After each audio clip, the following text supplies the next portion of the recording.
Oh yeah, wait, yeah. Okay, so I'll get started. So first of all, has everyone seen the announcement by Giulio that you should do something for the sheets and towels? Okay.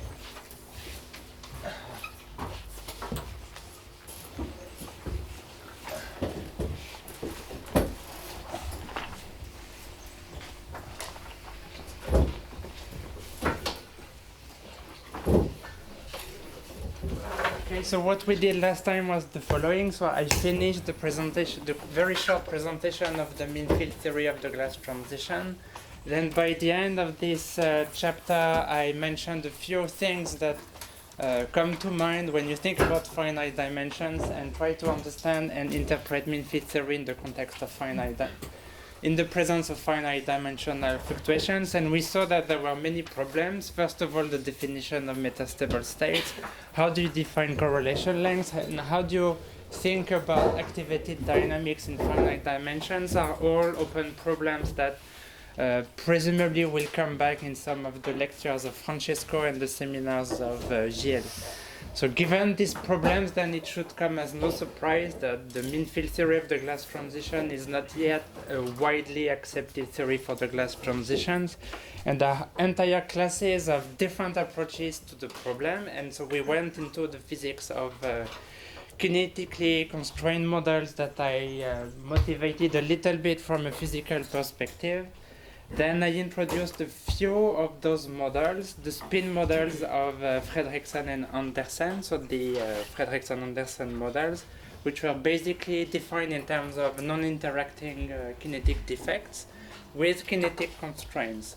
Okay, so the contrast between the mean field theory was that the thermodynamics of the mean field systems is very complicated, but the dynamics is just a simple, ordinary, say, Langevin dynamics. It's the opposite for the kinetically constrained models, where the Hamiltonian is totally trivial, will always be totally trivial, will not give rise to any kind of phase transitions in the sense of, say, the Ising model, for instance. But the kinetics of these models will be very interesting, and this is what we want to do today. So think about the physical content of kinetically constrained models, and I'll try to convince you why these models are first of all interesting and why they have survived for so long as good models for explaining the glass transition of real liquids. Okay. So I hope I have the letters right. So I will just expose a little bit the physical behavior of this kinetically constrained model.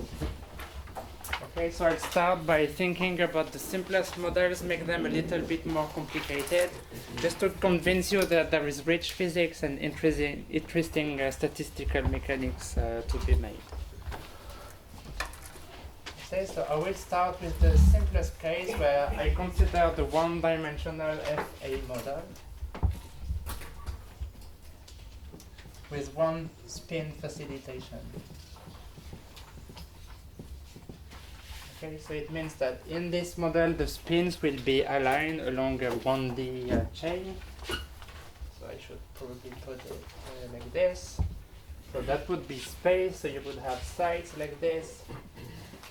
And you would have plus or minus spins along the chain. Okay. So for instance, you would have zeros, zeros, then you would have a 1, and then a 0, and then a 0, and again. So what we know from the definition of the Hamiltonian of these spins is that the probability to have an excited spin along the chain is very low at low temperature because it's Arrhenius. So the probability to be, so I should decide between 0, 1, and up and down. The probability to be excited, it's proportional to the concentration of defect that I remember was given by this Arrhenius law. So at very low temperature, you have mainly isolated defects that are like this. And so this is a piece of a configuration of the 1D FA model at low temperature. Okay. So the way to think about these models is to think about their dynamics. So it's to add time and think about what these spins can do. So as I told you, if you have only if you are a site and you're surrounded by zeros, you cannot do any transition, so you cannot become 0. So for instance, this site here is surrounded by 2 0, it cannot go up, so it will be dead for the time being. So the only 2 sites that can do something are the sites that are facilitated. So this site and this site, they are sitting next to a defect, so they can do something. So because they are 0 and it's a 2-state variable, the only thing they can do is become excited. Okay, so we have this one, and for instance, the right guy is going to become excited. Okay, so we have created an excitation. So this is what's happening. So now how many sites are facilitated? So we have this guy which is facilitated, this one, and this one. And these guys are those pins that can do a transition. So it could be that this guy get excited again, but again remember that the probability to get excited, it's again given by this, which is very low at low temperature. So after such a move, the most likely next move will be that one of these 2 guys dies and is facilitated, and you go back like this. Okay, so either one of these 2 guys dies, so if it's the right guy which dies, then you have done nothing, you're back to state 1. Most interesting is if this guy dies, and then you go back to this configuration. Okay, so that's an elementary step in the low temperature physics of the FA model. So what happened effectively that the defect that was there has now moved by 1 step. Okay, so the probability to do this is proportional to C, and the probability to get excited, it's 1 minus C, so it's close to 1. So very quickly this happens. So you need to wait a very long time for this to happen, but then this happens very quickly. Okay, so overall the time it took to go from here to here is proportional to this probability C. So effectively what you've done is that you've started to move this defect along the way. Okay, so if you think of this guy as being an object, then it's starting to diffuse, and the time scale for this diffusion to happen is controlled by this parameter. It's really painful. It's controlled by this parameter C. So what effectively is happening here is that you have isolated defect, mostly, because pairs of defects would appear with probability C squared, which would be much smaller than C. So these are the essential objects, and then the diffuse with the diffusion constant, which is set by this probability C, so it's strongly temperature dependent, and it's given by this concentration C, which again decays as an RNU slow with temperature.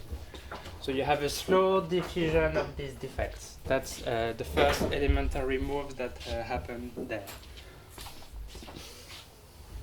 Okay, so it's not the only thing that can happen. So if I zoom out a little bit of this chain, so I start with these isolated defects along the chain.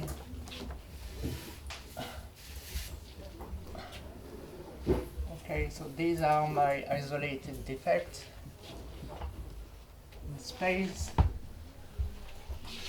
Okay, and this is the typical concentration of those defects. So it means that the typical distance here is given by 1 over C of t, and so it's given by, again, this Arrhenius law. Okay, so that would be the typical distance between these isolated defects. So that would be space. And if I look at movies, so time series of these configurations, what I told you is that these defects, they can diffuse, so you'll start to see some kind of a diffusion of the defects here, something like this. Okay, and this is the elementary move that I have described before. So the slow diffusion of these defects with diffusion constant D. So one thing that I have just described but not written down is when I was at this level, I said this site is facilitated to the right. So I could have created the defect here, and if I have 3 guys like this, then the guy in the middle can die because it's facilitated by the 2 neighbors. And so out of 1 guy, I have created 2. So one such process would be something like this. Okay, so you would have a branching of the random walk.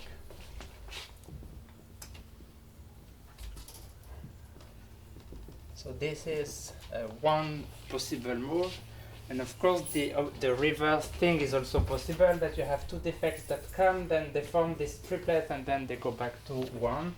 So what could be happening sometimes is that these two guys annihilate. Okay? And this is the typical process that these defects are doing. So you have this diffusion, branching, and annihilation of the defect. So this is what the trajectories look like in this 1D chain of defects obeying the kinetic constraints. Okay, so this is it. So this is the time again. So this is time, and this is space here, and this is all the physics of the model. So you have this branching, annihilation, diffusion.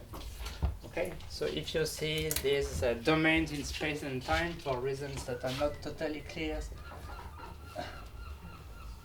they were called bubbles in space and time. And I think the remarkable thing is that you start from a gas and non-interacting objects, but if you look at the time trajectories of these objects, you get some structure. So you get two important objects. One I already mentioned is the spatial extension of these domains, of these bubbles. And if I look at the time series, then what I have also is a typical time scale for these bubbles to close. And so what does this time scale mean? It means that if I take an arbitrary time as my initial condition, and I'm a spin sitting somewhere here, this time scale is telling me how long do I have to wait in time before some defect comes to me and hits me and makes me relax. Okay? So this, in a sense, is directly controlling the relaxation time of that system. Okay, so you have these bubbles in space and time. The spatial extensions give you a typical correlation length for this dynamic activity. And this dimension, you'll get a typical relaxation time for the system. Okay, so if you think a little bit about what this relaxation time would be for the FA model, so you have a length scale L, and then the defects of diffusing. So the typical relaxation time will be the distance squared for the diffusion coefficient times so this is D times L squared, and if you put everything together, then you get C cubed. Sorry, C3, so it's exponential 3 divided by. Okay, so we have a model where we start from non-interacting objects, but because of the kinetic constraints, you get a relaxation time that increases relatively fast at low temperature. It's exponential in 1/t, and this is an Arrhenius behavior.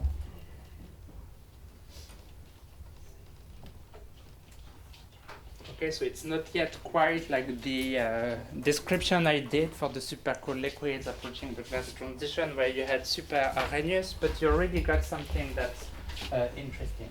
Okay, so we have this diverging time.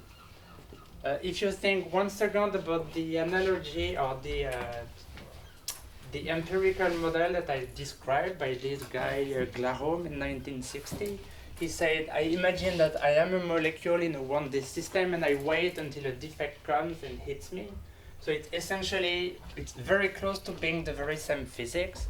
What Glarom didn't have, that the Fredrickson-Anderson model has, is this branching and annihilation of the defects. So Glarom said the defects exist, they diffuse very slowly, and when some guy hits me, it's relaxing me. But he did not describe the interactions between defects, so it's one step beyond Glarom, but the physics is really, really, really close. And in particular, if you look at some relaxation function for this 1D FA model, then you get something that looks like this, which is T divided by tau, with a square root here. So it means this square root is the very same thing that comes from the random walk analogy of Glarom. So the stretch exponent, the non-exponential decay here, it has the very same physics as the Glarom 1D model using random walk physics. Okay, so it's really connected directly to the properties of the random walk in one dimension. So I won't go through it, but that's what comes out of the 1D FA model. Yes? But I mean, it's nice to see this annihilation and branching, but I mean, they don't really change the time scale as compared to the pure diffusion itself. That's just a factor of 3 over the 1 over t, but it's really the 1 over t that is already in the pure diffusion that controls everything, no? Yeah, but if you want to estimate the size of this, if you have just one guy, as in Lahom, you could be at distance L from it, but then it can go to infinity and never come back. This never happens here. So the fact that you have this time scale comes from the fact that you have this branching annihilation. You cannot have a domain that goes. So having a population and defining the rules for that population is key to get a finite time scale at the end. So and Lahom didn't describe all of this. Okay, so that's a very simple model. So what do we get out of this? We get a very fast growing time scale. Okay, so it's almost like the one that we want at the end. In addition to this, almost for free, we get a growing length scale that I call L of t. Okay, and if I recall the question I got yesterday about this dynamic heterogeneity and this correlation function G4, so that function was telling me again, if I have a fluctuations with respect to the mean of the dynamics, how far in space does this fluctuation survive? So it should be fairly obvious to you that if I take 2 sites inside one of these domains, they will have a similar relaxation time because these 2 sites, they presumably will be hit by the same defect here. Okay? So it means if I look at 2 sites, within one of these domains, their dynamics is very strongly correlated. So if I were to define something like a G4 function, that would be on the lattice for this 1D chain now. So I attach some dynamic function for each spin, and I look at the spin-spin correlation function for this. If I define something like this, the outcome of such a study is that this correlation length psi 4 that I defined, extracting it from G4, it would be given by this L of t. Okay. So it's again saying that these domains represent domains of similar mobility. So what I get then for free, it's a growing psi, it's a growing psi 4 because these 2 functions are the same. So you get for free almost that the system has strong dynamic heterogeneity. Okay, so that's almost automatic outcome of any of these kinetically constrained models is that you have strong dynamic heterogeneity emerging naturally. And for the 1D case, you get a stretched exponential decay, which is one of the signatures of supercooled liquids approaching the class transition that Lahom wanted to explain in 1960. Okay. So I think given the richness of these observations and how far this corresponds to what we know about supercooled liquids approaching the glass transition, it's not a big surprise that these models have become very popular in the last 10, 20 years.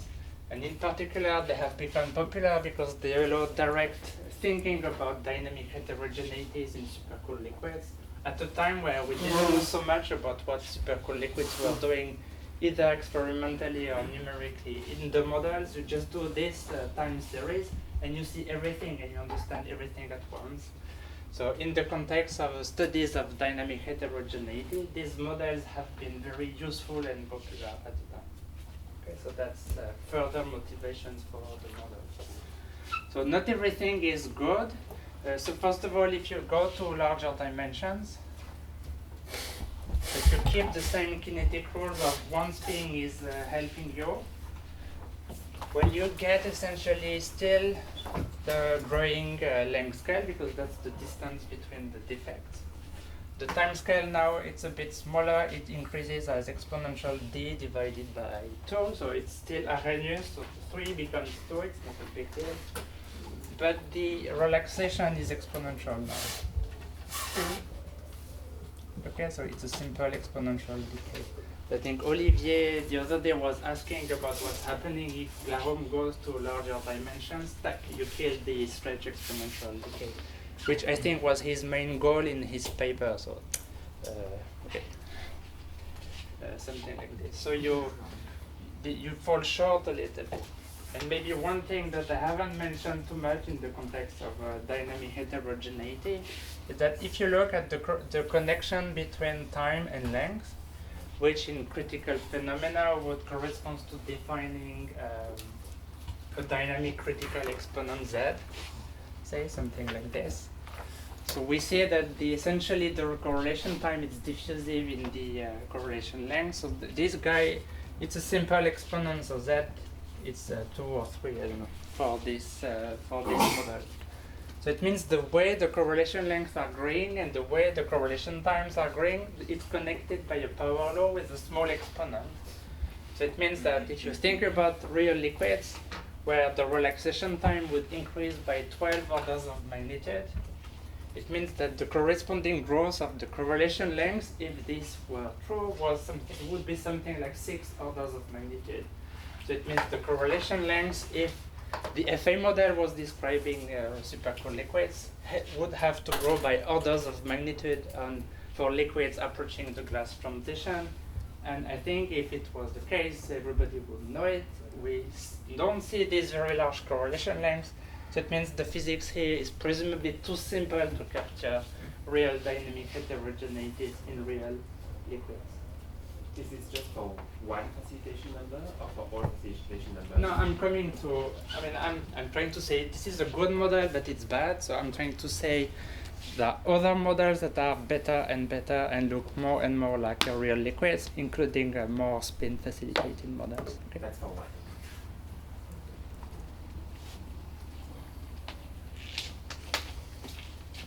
Yep. Okay. So that was for the one spin facilitated FA model in any dimensions.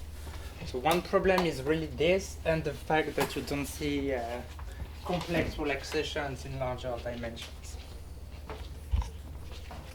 Okay, so other models would cure these problems.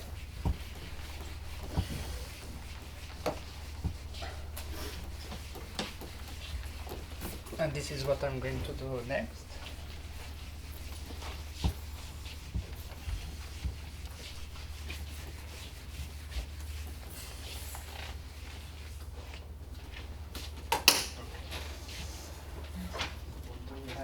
So we have, okay, so I start with the most popular, most studied ones, and the ones that are the simplest at the same time.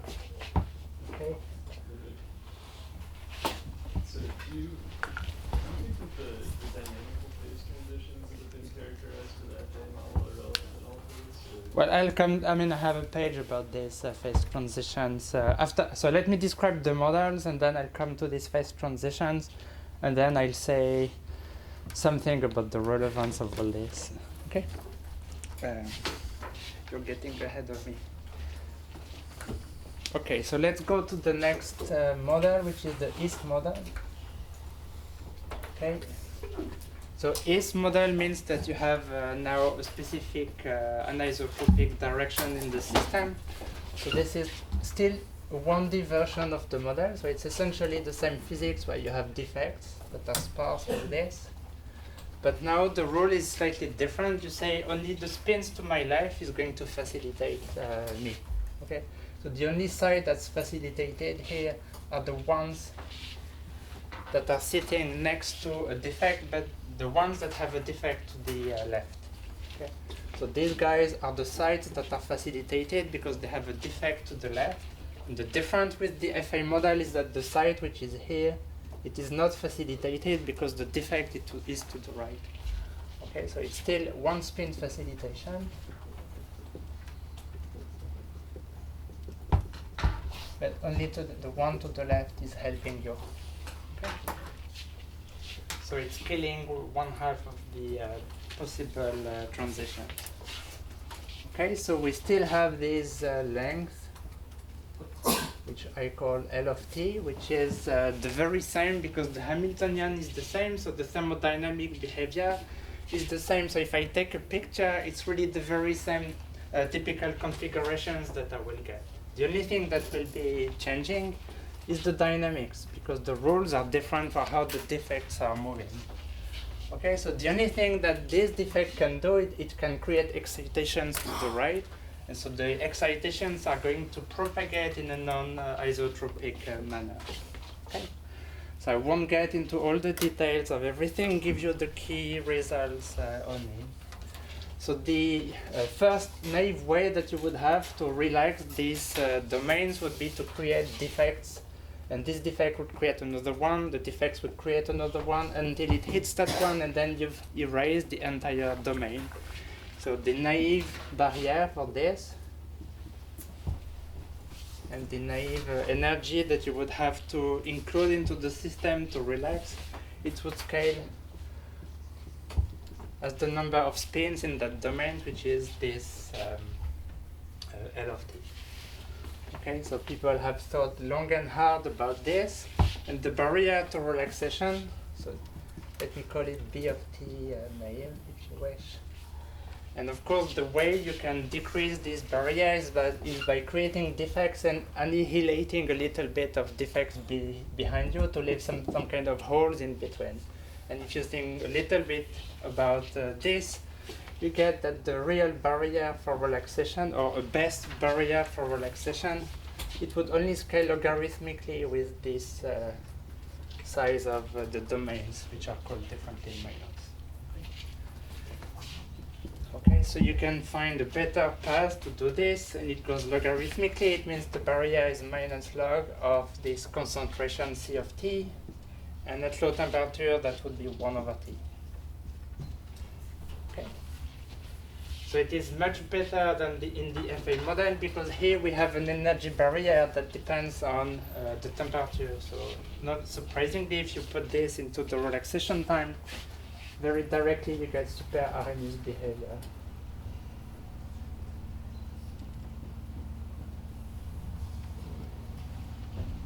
Okay, and if you put everything together, you get that the relaxation time tau of t, it would scale at low temperature as something like this, which is some constant divided by t squared.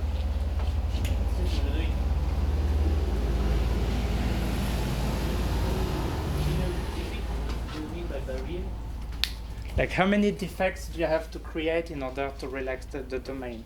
Okay, so these are all zeros, and then you have a defect, but that defect, it cannot facilitate it cannot facilitate anything to the right. So this is useless. Okay, so the part of that system, it's useless to relax the domain. Okay, so if you remember what happened the other day, I was creating a defect, energy barrier 1, and then killing one, then creating a defect. So the diffusion was just simple. I had the barrier I had to cross was just creating one defect and killing it, one defect and killing it. If I create one defect and one is created here, this one cannot kill this one. Okay, so if I want to move the defects, I have to accumulate more and more of the defects. So I have to create more and more defects. It's costing me energies. You see that? Okay, so the process that was in the FA, that you have 1, 0, 1, 1, and 0, 1, it works because this one facilitates this one, but this one facilitates this one. So here the delta E was 1. And with a barrier of 1, I could erase an entire domain of size L. I cannot do this anymore because this guy is not facilitated in this domain, so I cannot kill that defect. If I want to continue, I have to go like this. And then the barrier is 2. Okay? So if you want to erase a domain of size L, the naive thinking would be I create defects, L defects, and the barriers would be scaling like L like this. Okay, so that's the most simplest way you could think using the East model rules how to erase a domain is I fill everything and then I have relaxed everybody. That costs me L of t because I have to create L defects instead of just one for the FA model. Okay? So what I'm telling you but not showing you is that you can find something slightly better, which is log of d, and that would relax the system as well. But it's still a finite number of spins that you have to create to erase a domain, and that number is growing with the domain size. Okay? So that's the key difference between the models. What is the idea that behind the logarithm? How do you proceed? Well, it's okay. have it for 3, okay? But then you would, so it's all done in the paper by Solich and Evans. This is where I saw it, and I mean they do examples up to 7, I think. And the first non-trivial example is this one, I think, where naively you would have to create, so this one would facilitate here, and you would have one defect, and then one defect, one defect, one defect. So that's my naive expectation. I think there is somewhere in the middle, so I have the whole sequence here, but when you're here, then, how does it go? Am I facilitating? This guy can facilitate this one, so you can relax one. Okay, and then you can continue here. So with 2 you can do it, okay, instead of 3. Okay, so the naive is 3, and then the best is 2. If you continue adding zeros like this, you see that this is scaling as L, and this would scale only at the log of L. And so the idea is you can leave holes behind you to, instead of crossing a barrier like this, you make something like this. And so this is the naive barrier, and this is the log D. Okay, you find ways to not grow too much. Okay.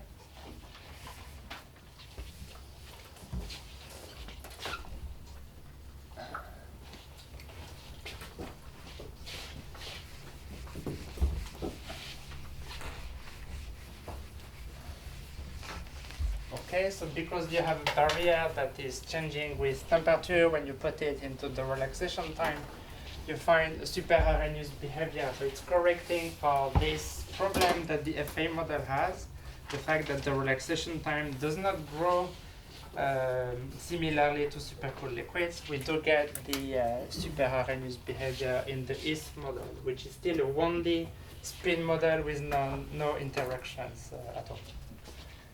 If you look at the shape of the relaxations, you get stretch exponential behavior. Okay, so for typical time correlation functions, and the behavior is something like this. T divided by tau, where the tau is the one I just mentioned. And even better, you get a stretching exponent here, which is temperature dependent. So at low T, beta becomes linear in temperature, I think. This is the result. So you find a strongly non-exponential decay with a broad distribution of relaxation times, if you wish. And that distribution is increasing is broadening as you decrease the temperature. So this exponent, it's smaller and smaller, so you're further away from this strict exponential decay as you decrease the temperature. Okay, the connection between time scales and length scale that I said was problematic for the FA model. So if you put again all the results together, you have that correlation times and correlation lengths are connected with a power law relationship, but the exponent z now it's temperature dependent, and the leading behavior at low T of that thing is 1/T. So it means that the functional form looks like it's as strange, as non-realistic as the FA model, but because this exponent gets big and is diverging at low T, it means that to increase the correlation time, you need a very small increase of the correlation length here. And so it's not no trivial connection here. So you have a very slow growth of S compared to the 1 of tau, okay, which was one of the problems that the FA model has. Okay, so maybe I have a sketch of what simulations in 3 dimensions of this connection looks like, just to convince you that the numbers look okay. 3 dimensions, it's like northeast. North, east, front. You have to choose 3 directions. I have that plot somewhere. Okay. Okay, so if you plot this correlation length, which I said would be equivalent to measuring the typical size of these domains of slow and fast particles in supercooled liquids. And you plot this as a function of the relaxation time, so you plot this into log scale. Okay, so if you do simulations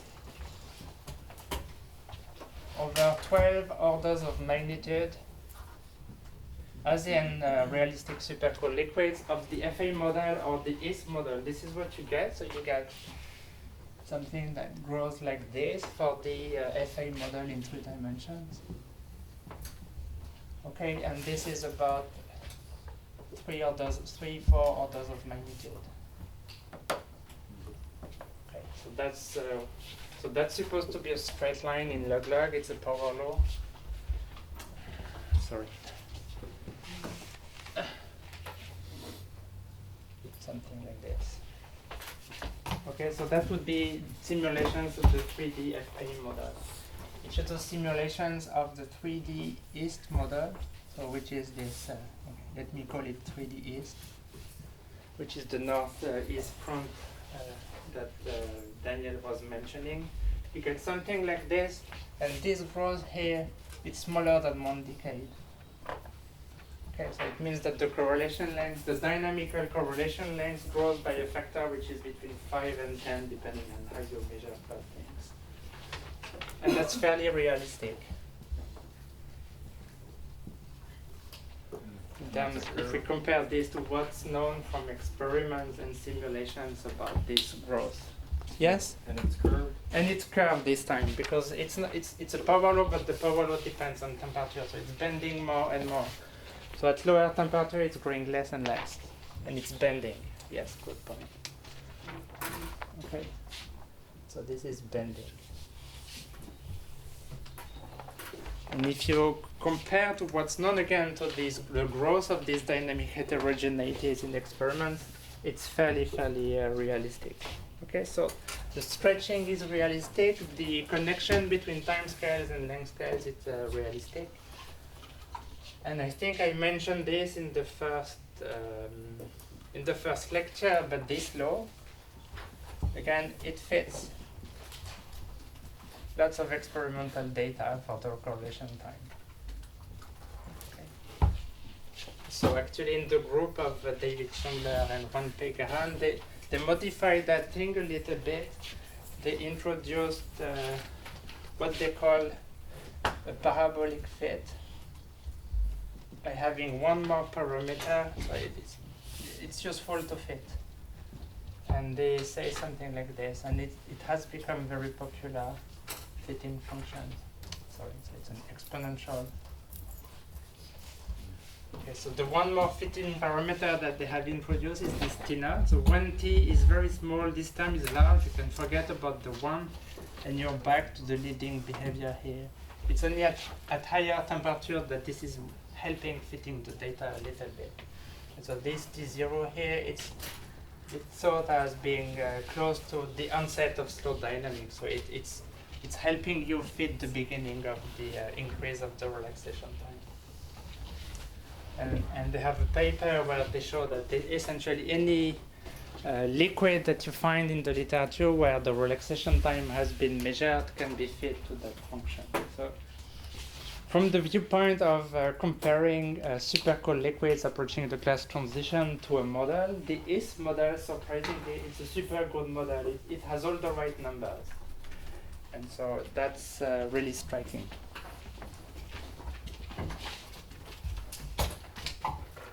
Set cis.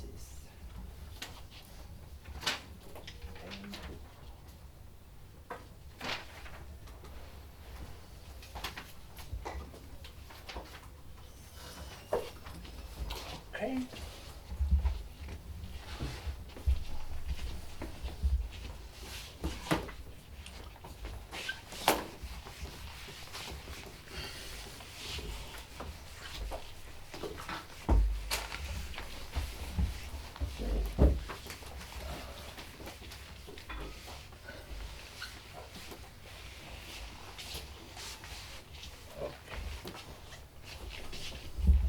So let me continue a little bit with these models.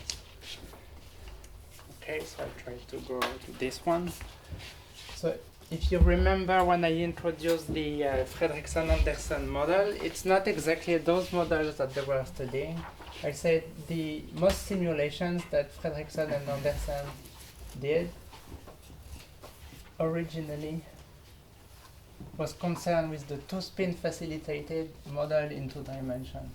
Okay, so that's the one that they have studied really extensively, analytically, and numerically. Okay, so we'll see very briefly that the relaxation in this system is slightly different. It's a bit more complicated. And so in the initial papers,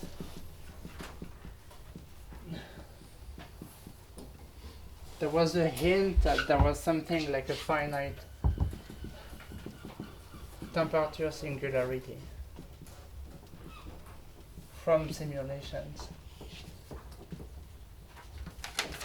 Okay, and then later on, Cobb and Anderson introduced a lattice gas model that was essentially falling into the same family of this guy, and again was showing a tendency to show something like a finite temperature singularity. So maybe I should emphasize this a little bit. In the East model, everything's fine, is realistic, but nothing's diverging at finite temperature. Okay, so in the East and FA model,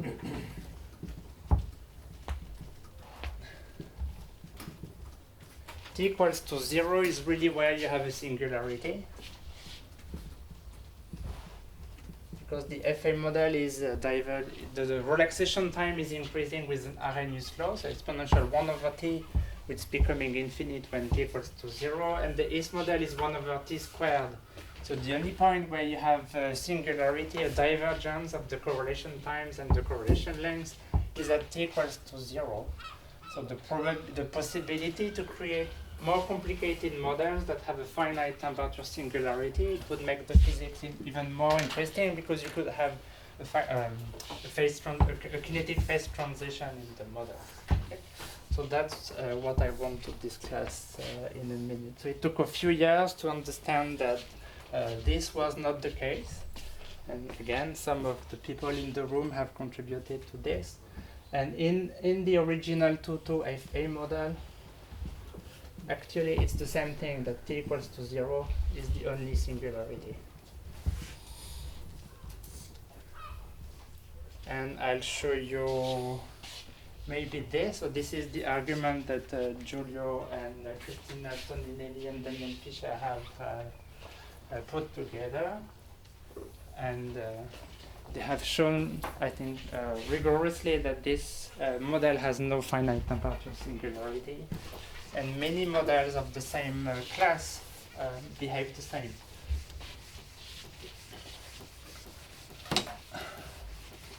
So I'll do the sketch of their proof. So the papers are not always easy to read, because it's written for mathematicians, I think. And one of the other is really a mathematician. So it's not always easy. There are rigorous proofs to follow. So I'll just make a cartoon of one way to show that there is no singularity in this model. And in order to show that there is no singularity at finite temperature, what you can do is exhibit a way by which the system can relax at any temperature, estimate the probability for that pathway to happen, and if that probability is finite, then you'll have always a finite relaxation time. So this is putting, in a sense, an upper bound to the relaxation time of the system, and if the upper bound is finite, then the relaxation time is finite. Maybe there are better ways to relax the system, but you don't care. You've proved the point. Okay. So one way to relax the system is to draw a cartoon like this. Okay, so we will be thinking in 2 dimensions. Okay, and we think about models where you need 2 spins to relax the system. So let's assume that something like this exists. That's confusing.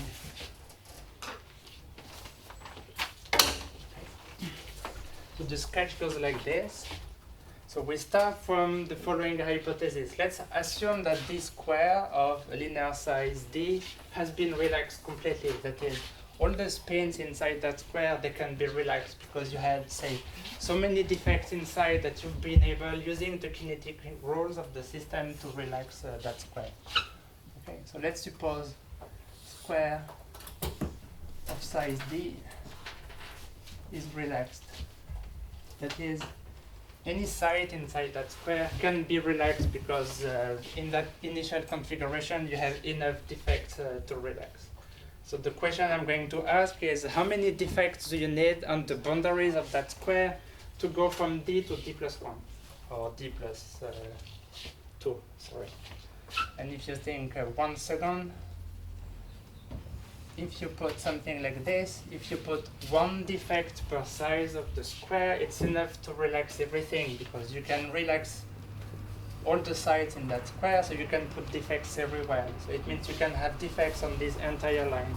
If you have one defect here, you can excite this one because it's a two-spin facilitated model.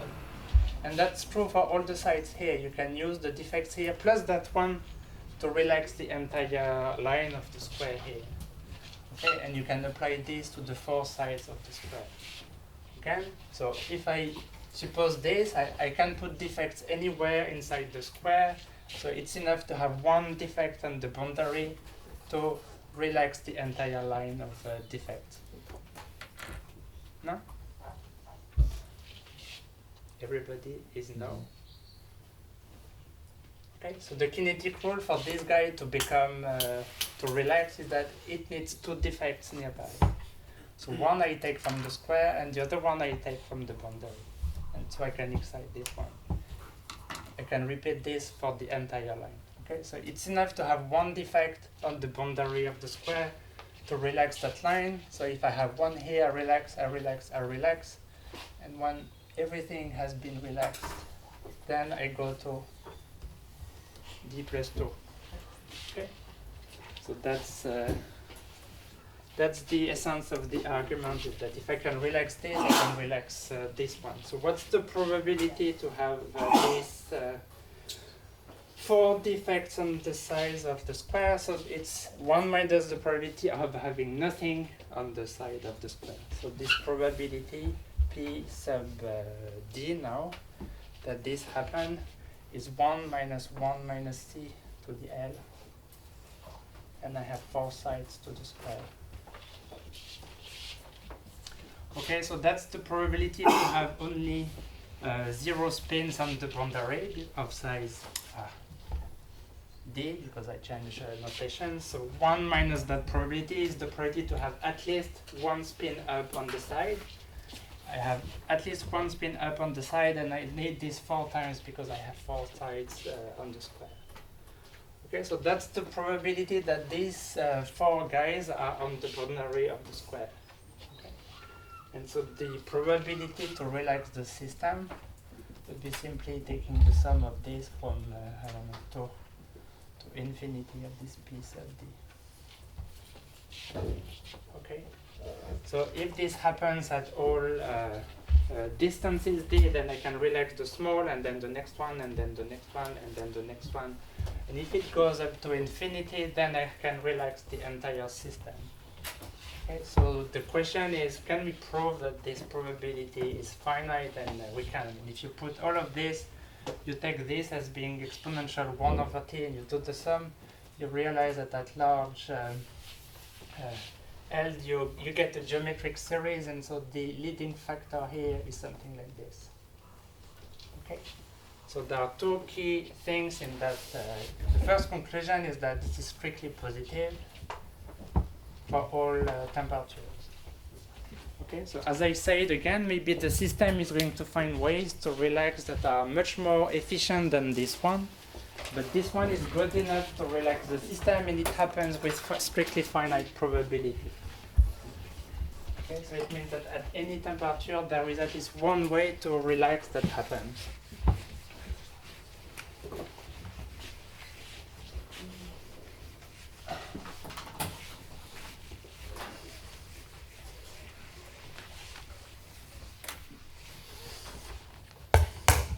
So again, the conclusion is the following: there is no finite temperature singularity.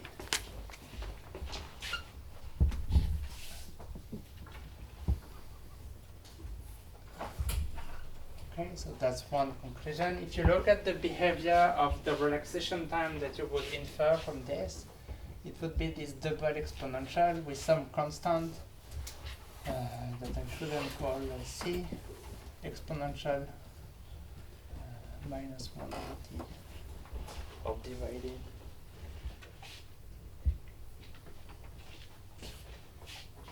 And that has to grow. Okay, so it's a double exponential, so in a sense it's a very superharmonious behavior. Okay. So what we had for the east model was this guy was replaced by 1 over t squared. So now it's a double exponential. So it's really a strong function of temperature. I didn't understand what is the initial distribution from which we go the initial conditions of the defects and if that can play a role. Sorry, again? The initial distribution from where we go the defects and if that can play a role.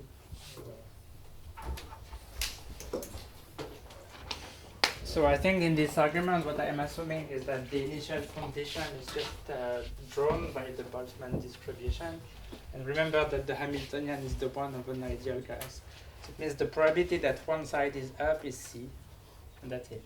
And it's independent for all the neighboring sides. Yeah. So it means that here we are discussing typical equilibrium configurations. Maybe I should have said this. I mean, if you think about the role of initial conditions, even if you think of the FA, the East model, if you start from the configuration where you have nothing, okay, it's not typical, it's not equilibrium, but from this one you're dead. Yeah. Okay, so, and this goes and becomes much more complicated to analyze. But I mean, in these models, you can presumably exhibit configurations that have a frozen thing inside, but they would be non-typical. And so again, that's part of the proof to show that typical configurations don't behave like this. And for the FA, it's trivial because it's just one that's totally unlikely. I mean, you're convinced in 1 second. To prove this for this guy requires some probability as well. Okay? Yes? Can you motivate once again why the PDs are independent in order to calculate the probability of relaxing the entire system? So what I'm estimating here is the probability that this side, so this part is the probability that this side of the square has at least one defect. Okay? And because all the sides are by the definition of the Hamiltonian independent, then I can just multiply the probabilities to decide when it is that I can go from D to D plus 2. Okay. And then when I have relaxed the square of size D plus 2, I'm back to what I just did. So I'm asking what's the probability to relax a square of size D plus 2 given that I have relaxed the square of size D. And you just multiply all of those. And the layer here is independent from that layer. Okay, so this argument holds if I move from a smaller dimension to a bigger. I may saying something very stupid, but if I look at the physical system itself, Yes. and I try like to build squares one side of the other, the defects in 2D will be like dependent not only on the horizontal dimension, but also on the transversal one, right? But I think you're asking a different question. You're saying, I am given a typical configuration. Out of this typical configuration, I draw a square of linear size D, and I'm thinking about this one. That's not what I'm doing here. I'm just saying here, let's suppose that in a given configuration, I found a square of size D that can be relaxed. And out of this one, I can destroy everything in the entire system. Okay. So I was asking a slightly different question. Okay, thank you.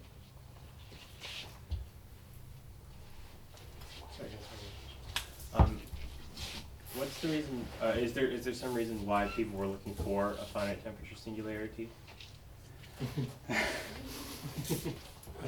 Because it seems like this is just another consequence that there are no metastable states in finite dimension.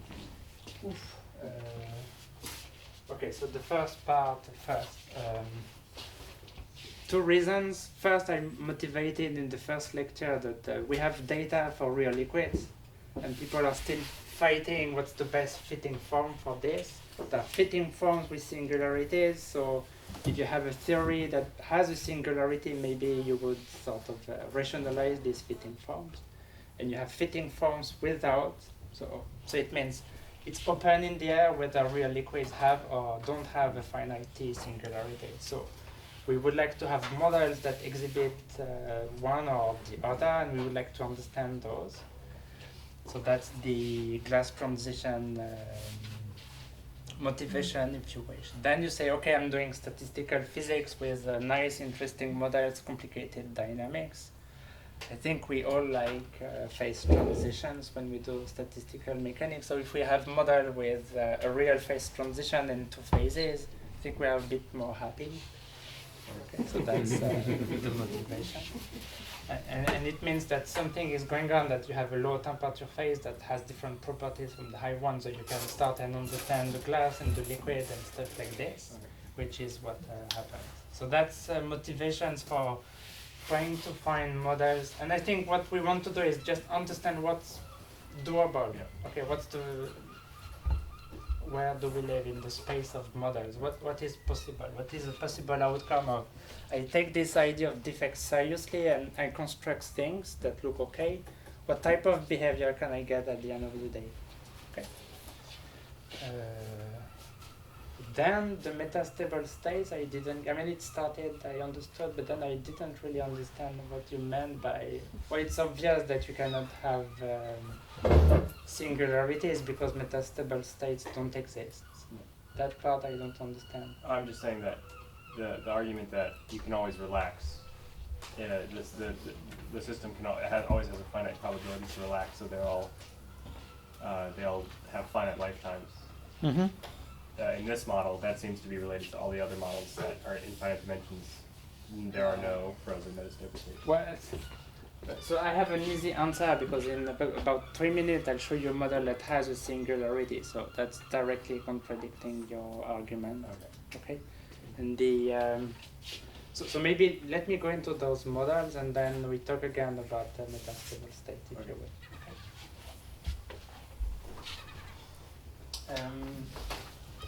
Okay, so I got lost a little bit in my description. So what did I say? So we say it's very super RNU, so it's good because it's describing the growth of the relaxation time of this very nicely.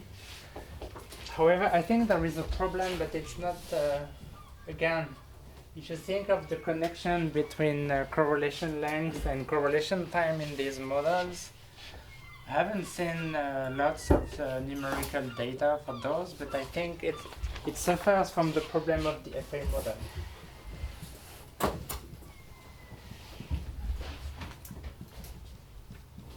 That it's true that this guy has a realistic behavior, but I think the correlation length is growing way too fast. Okay. But I couldn't find good simulations of the growth of the correlation length. But I think it's true.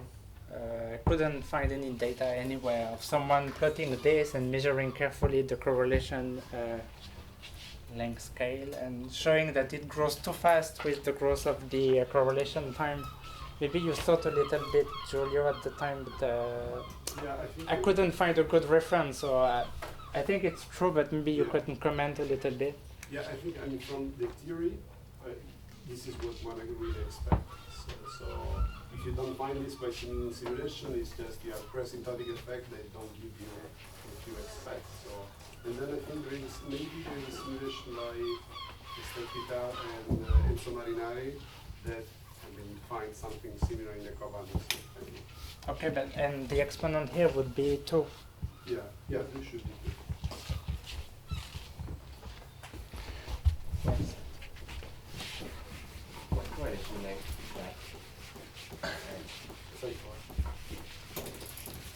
So if you do again that construction of measuring an on-site correlation function, and then you look at special correlations between the fluctuations of those, you define psi4, and that would be, syntax, not everyone to teach what's given. No, it's a bit more complicated. So that's, I think, buried into the reply of Giulio, that you have to understand the connection between the excitations and the correlation lengths. You have to think a little bit about how the system is relaxing, what are the true defects, and what's the size of those, and what's the distance between those. It's a bit more involved. Okay, so that's like, to finish. So let me describe models with a finite T singularities.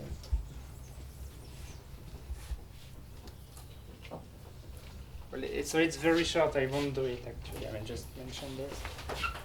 So if you go to the book at the back on dynamic heterogeneities, there is a chapter there on kinetically constrained models that has been written by Cristina Tonielli, Peter Solich, and Juan P. Gahan, I think. It's super nice to read because it's short and very compact, and it has everything on all the models. And in particular, they describe, you have a picture of something called the spiral model that I think Giulio and Cristina introduced. Okay, so it's again the spin models on the lattice, or you can think of it as a lattice gas.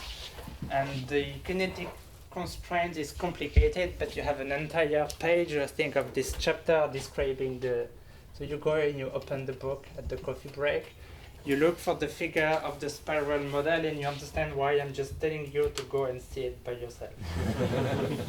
Okay, so it means the kinetic constraints, and it's a very nice model, of course. The kinetic constraints are such that they are still local, they are a bit more complicated geometrically, and I think one of the motivations, maybe to answer your question, was to construct a model that has these very similar types of kinetic constraints, all local and stuff, but at the end of the day give you a real phase transition at far from the trivial limit.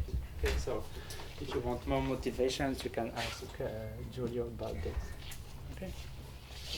And maybe to connect a little bit with your question and with some of the things that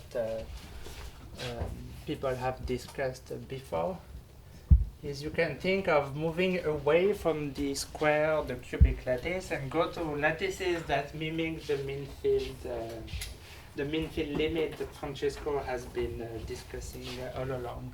So you can consider lattices that are different, they have different connectivity rules, and go there and put Fredrickson-Anderson models on those lattices. You can ask yourself what would be the typical mean field behavior, if you want to call them this, of a spin of an FA model on the beta lattice. Okay, so it's a kind of a mean field limit. So again, so let me draw you this thing. Okay. So I'm thinking of the beta lattice like this. So it's a tree-like thing. I will take a connectivity of 4 to mimic the square lattice. Okay. So it's like the two spin facilitated two-dimensional FA model. So the dimension is right. We have the same connectivity. Okay, but now we make it better and not square lattice anymore. Okay, so that's what it is. Okay, so it's a tree-like thing, and of course the difference with the square lattice is that this spin is neighbor with this one and this one, but these two guys don't speak to each other. That's why it's a mean field limit. Okay, and we get the two-spin facilitated model. Okay, so it's like the original model of Fredrickson and Anderson, two-spin facilitation, connectivity 4 as in 2 dimensions, but now you put this on the beta lattice.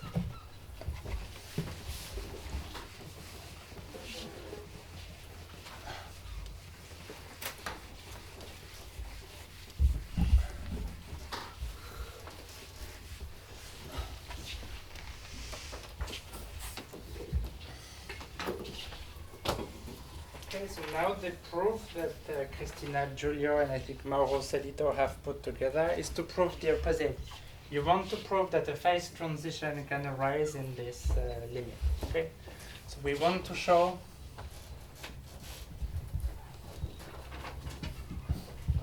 that there is a finite T singularity. Okay, so we want to find the probability to find a configuration in the system that's totally blocked and show that this probability is finite at finite temperature. Okay, so this is done using the fact that the beta lattice has this property that this guy and this guy and these guys, they are totally statistically independent, so I can think about them as being independent and multiply probabilities as I did before. So the quantity that you can introduce here, I think, is this quantity P. So I'm thinking of that spin here, okay, which in order to relax has to have two neighbors that are up.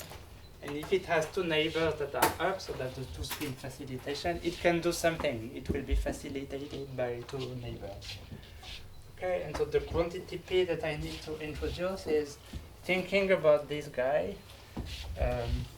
It's the probability that the spin at a given side, it's down. Okay, given it's down and blocked, sorry. So it's not facilitated. Given that its ancestor is also down and blocked.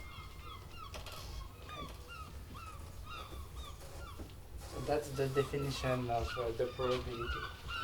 So I'm thinking of this guy, this is the ancestor of this guy, and I'm trying to propagate this probability recursively. So let me write it, and then I say how it's constructed. So I'm going to write down the self-consistent equation over P, and then I will give you the explanation for these two terms. Okay, so that's the equation that this probability P obeys. And I'll let you write it down and then explain.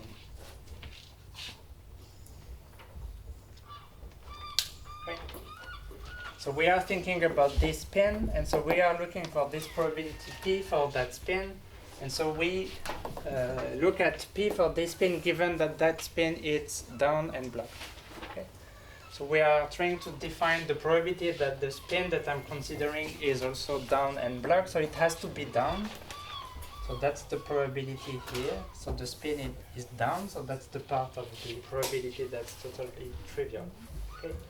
So for that spin to be blocked, given that the ancestor is blocked, so it needs to have less than two spins that are unblocked at the bottom.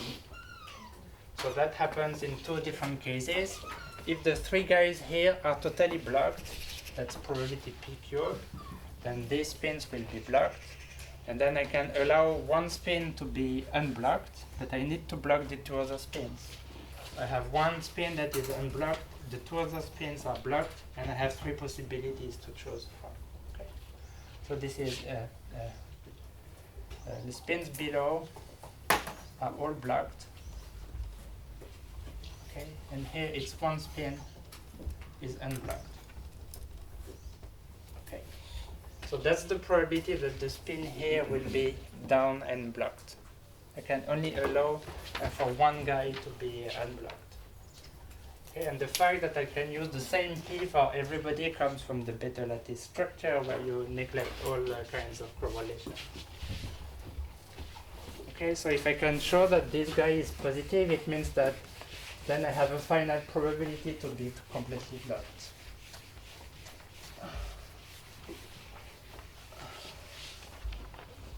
Okay, so now it's almost done. So if you reorganize the terms a little bit, you get something like this, that 1 plus exponential minus 1 over t, which is the temperature factor. It goes as p times 3 minus 2p. So it's just reordering the p terms and the temperature terms like this. So let me call this f of p. And if you plot that thing versus p, I think it has a maximum at 3/4. And the height of the maximum is 9, 8. Okay, so that's the function f of p. And And now to the left, what we have is a function of temperature that starts from 2 at infinite temperature. Okay, so that's t equals infinity. And that would be t equals to 0. Okay, so it means that there is a critical temperature below which we start to find a non-zero solution for t.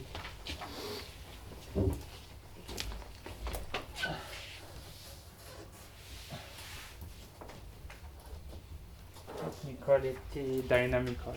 Okay. So you start from infinite temperature. That equation has no solution, so the probability is 0. And then we start to find a non-zero solution when T goes below TD. Okay. And if you look at how the solution emerges, you find something like this, that P emerges discontinuously. It's P of TC plus A times T D minus D square root. So it emerges discontinuously, and it has a square root singularity as you decrease the temperature. So it's like this. You have T, you have TD, and then you have something like a square root singularity here. So that's P of TD, which I call C.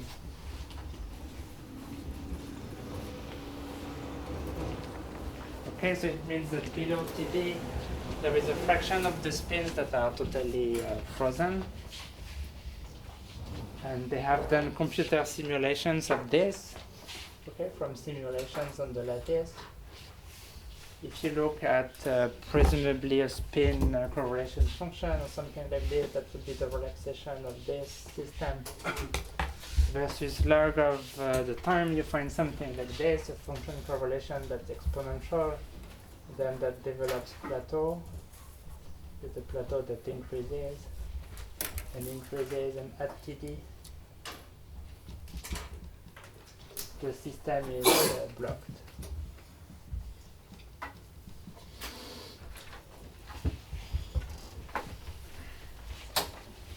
Okay, so it's again the same cartoon that I have drawn many times already for describing real liquids or describing the outcome of the mode coupling theory. And this is again the outcome of this beta lattice version of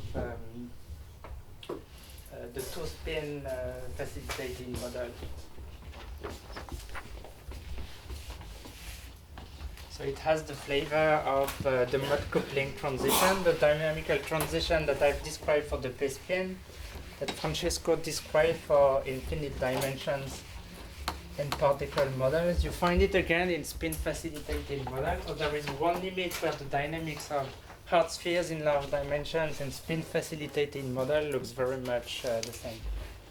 And I think if you look at the divergence of the correlation time, it's probably diverging as a power law with an exponent I don't recall. Okay, so it's very much looking like the physics of mean field particle models.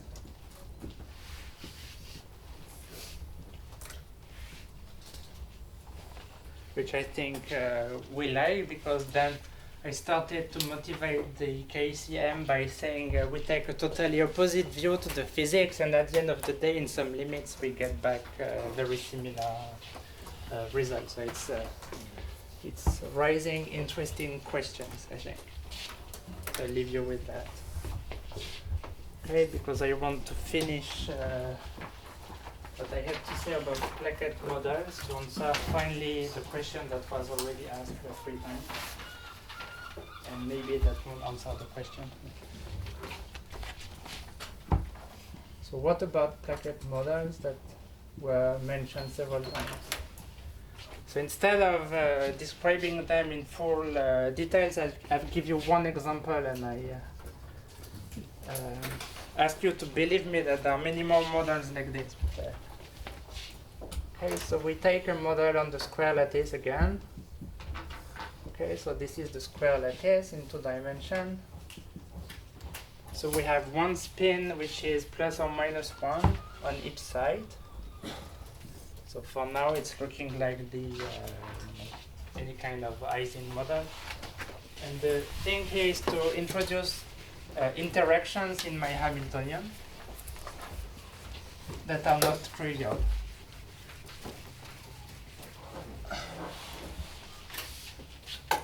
Okay, so I say for the KCM, you say the Hamiltonian is trivial, and I put everything into the kinetic rules. So here, I won't do this. I will define the Hamiltonian that has complicated interactions, which is minus sum over ij, and let me write it as j si plus 1 j s I j plus 1 times s I plus 1 j plus 1. Okay, so I have spins, and what I'm doing is I constructing a Hamiltonian where spins interact like this. I have four spins interactions. Okay.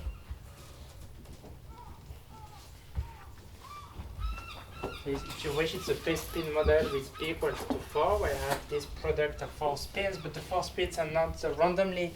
It's the 4 spin that lives on this plaquette. Okay, so this is one of these plaquette models. Okay. So this is a 4 spin interaction. You have another interaction for each of the plaquettes.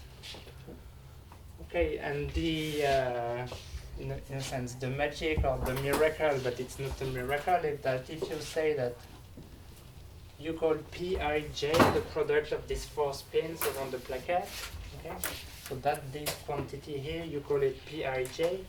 It's also a plus or minus 1 variable. Okay.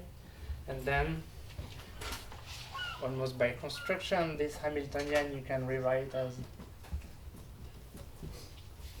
a term which is like this. So it's a sum over all the plaquettes of this quantity Pij.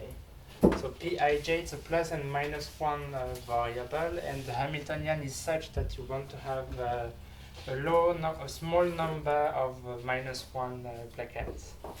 Okay, so in a sense, that's the essence of this model. I started here from an Hamiltonian that looks like spins that have strong interactions, but I arrive almost directly here by this transformation to a non-interacting gas of excited plaquettes. Okay, so if I think in terms of the plaquette excitation, instead of thinking about the spins, then I have a Hamiltonian that's the one I had for the excited defects in the FA model. So here the mapping is quite simple.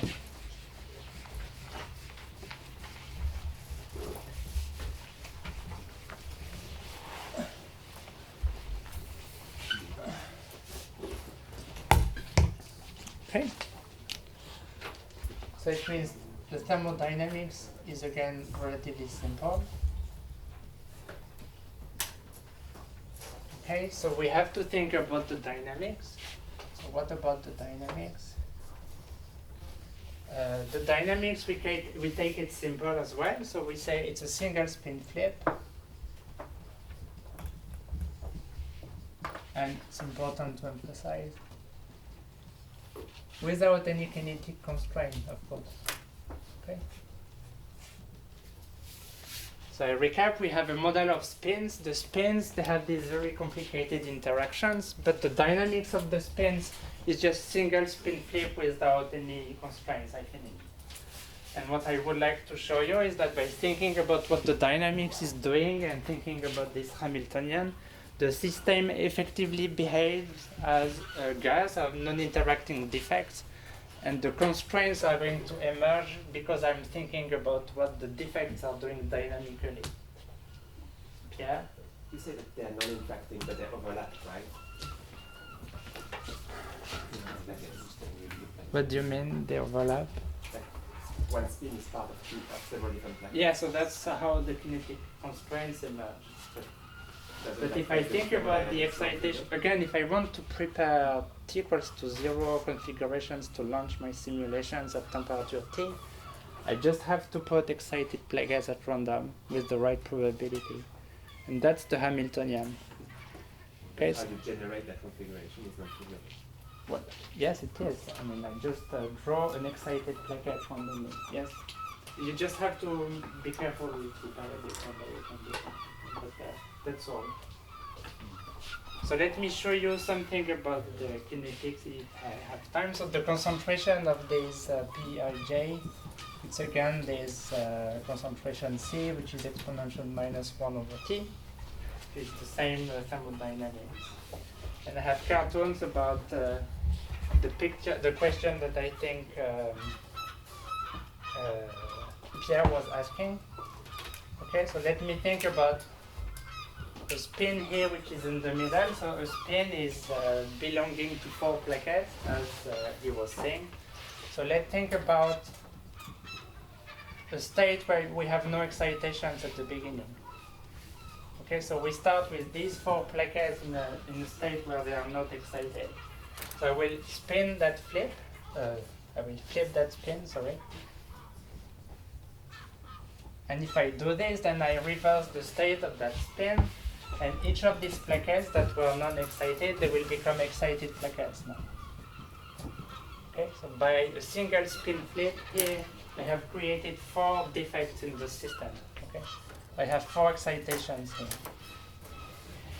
Okay, so it means that the energy to do this will be giving me a 4. Okay, so that's flipping a spin in the middle of nothing. So you see that creation of defects in this model, it's possible due to thermal fluctuations. So you can create defects out of nowhere. So it's different from the FA model where when you had no defect, you could not create anything. Here you can, but the probability to do it, it would be exponential 4 divided by T. And let's compare this to the case where we start from this model where we already have 1 excited plaquette. So here I said we start from no excitation, we flip that spin, we create 4. Here we start from 1 excitation. Okay, we flip the central spin here. So what's going to happen is that we will change the state of that plaquette to being non-excited. But then those 3 plaquettes, they become excited. Okay, so it means here now you have 3 excitations. And so the energy difference, the energy barrier to do this, it's a 2.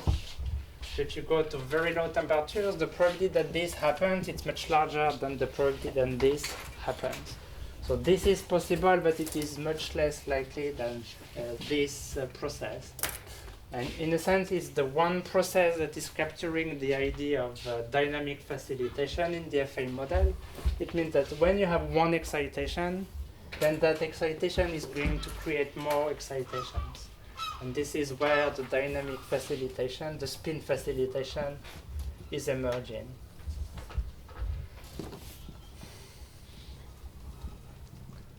Or the idea of a kinetic constraint. Okay, so it's not as strict as in the FA model where it's put by hand. Here it emerges, but it emerges in a soft way. Okay, so it's just a separation of timescales between excitation, create more excitations, and you create excitations out of nowhere. And of course, there is one step that I should describe is if you start from 2 excitations now, which is suppressed by a factor C squared, and you flip the central spin, then you change the state of these 2 guys, and these 2 guys become excited. So this has a 0 energy barrier to do. So it goes like this. Then if you look at the dynamics at very low temperature, I give you a snapshot at equilibrium. Very likely you have guys like this and extremely few guys like this. So what's going to happen for the dynamics is the defects are going to create those defects. And once they are created, then you have these pairs of defects that can diffuse freely, essentially, either vertically or horizontally if you start from 2 defects like this. So you have defects creating more defects, and then diffusion of these defects, and when these guys find a 3rd guy, then you have the reverse process happening. Okay, so these are the key objects that control the dynamics at low temperature.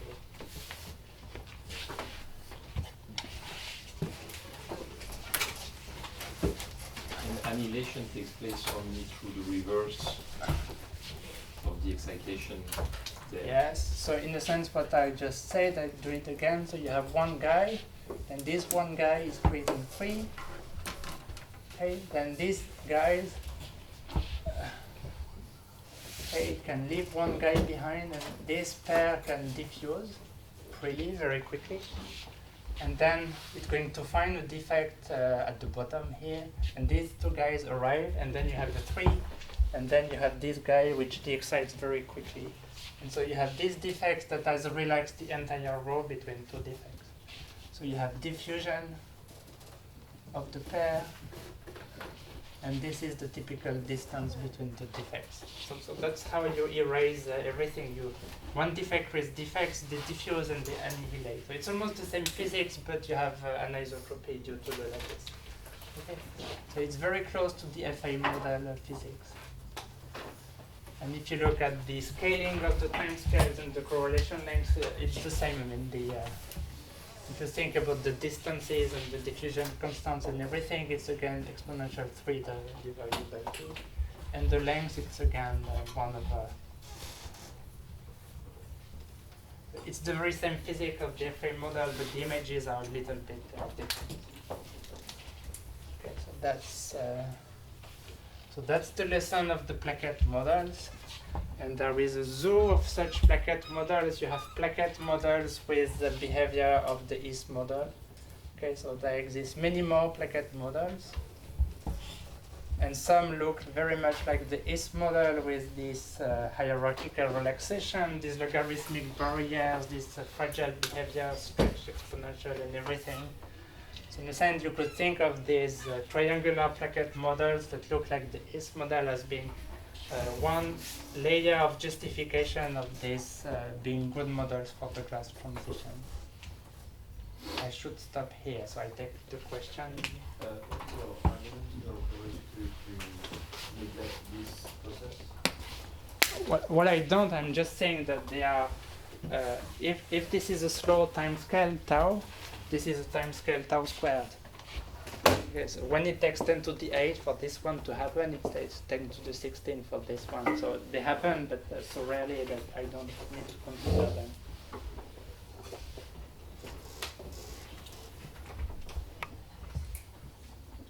Other questions?